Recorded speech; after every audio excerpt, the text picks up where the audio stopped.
Salam sehat, jumpa lagi di channel Tanya Dokter Paran. Kali ini saya akan menjawab pertanyaan dari teman kita jauh di timur sana ya, di Manokwari ya. Dari teman kita Pairan Ismioto ya. Teman kita Pairan Ismioto dari Manokwari menanyakan begini, "Dok, apa penyebab perdarahan saat BAB ya?"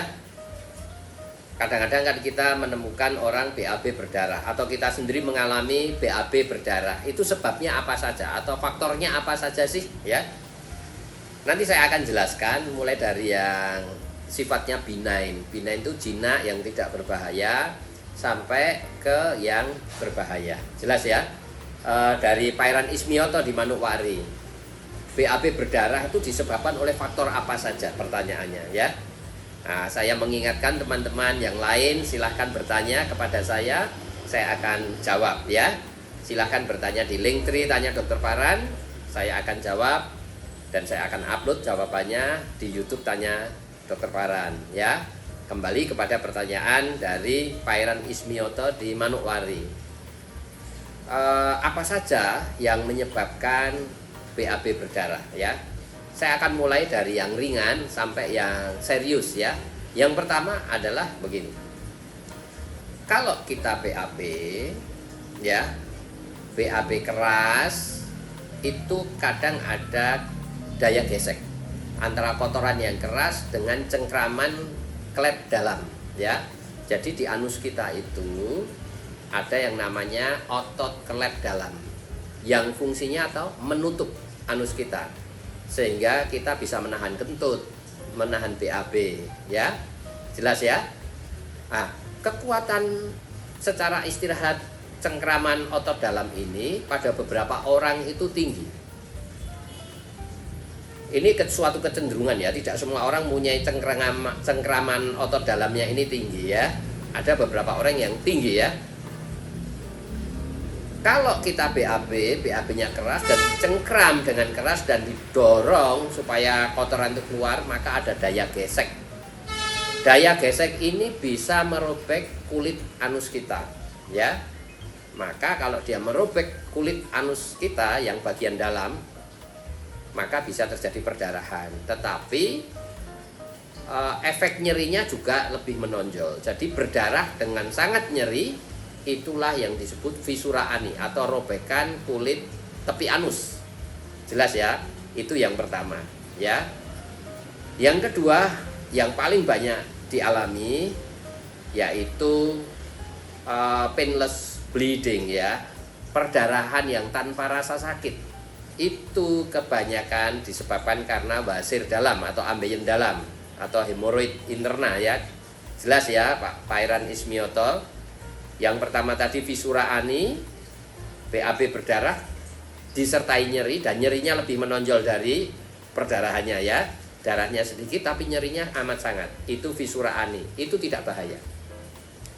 Kedua, hal yang lain yang tidak bahaya dan yang paling sering kita tidak merasakan apa-apa, tahu-tahu BAB berdarah gitu. Darahnya bahkan mengucur ya, tetapi tidak nyeri atau painless bleeding.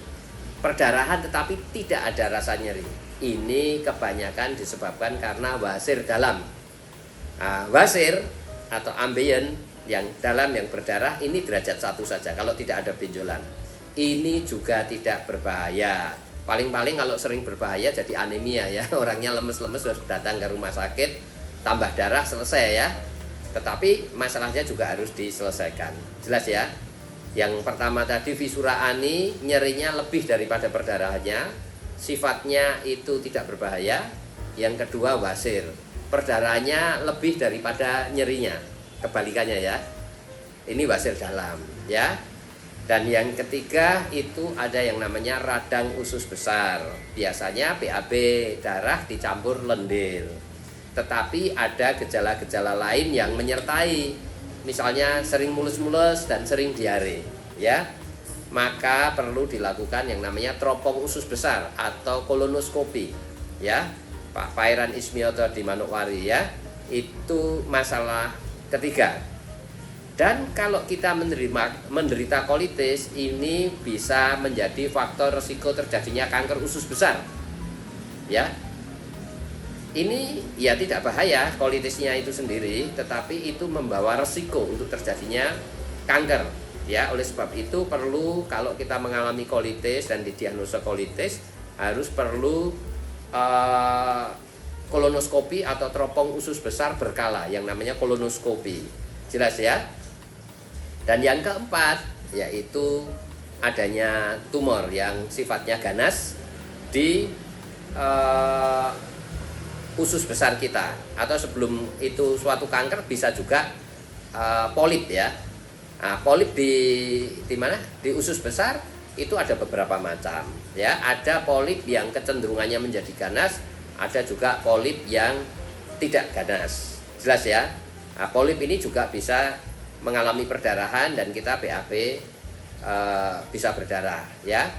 Nah, yang namanya polip adenoma itu kalau dibiarkan akan menjadi tumor ganas di usus besar kita. Oleh sebab itu kalau kita menderita polip, didiagnosa melalui kolonoskopi dan dilakukan biopsi, diambil polipnya.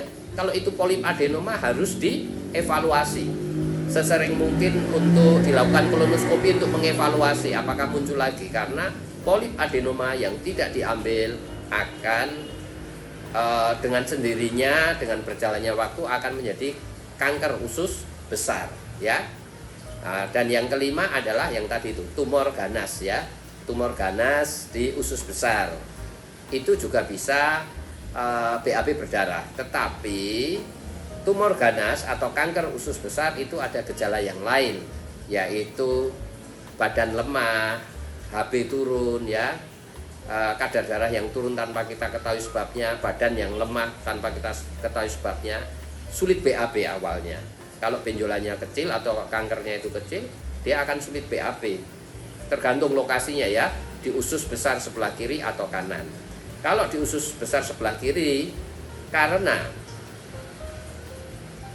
kotoran di usus besar sebelah kiri itu sudah padat, maka benjolan yang kecil saja itu sudah memberikan gejala, yaitu gejala sumbatan, sulit BAB.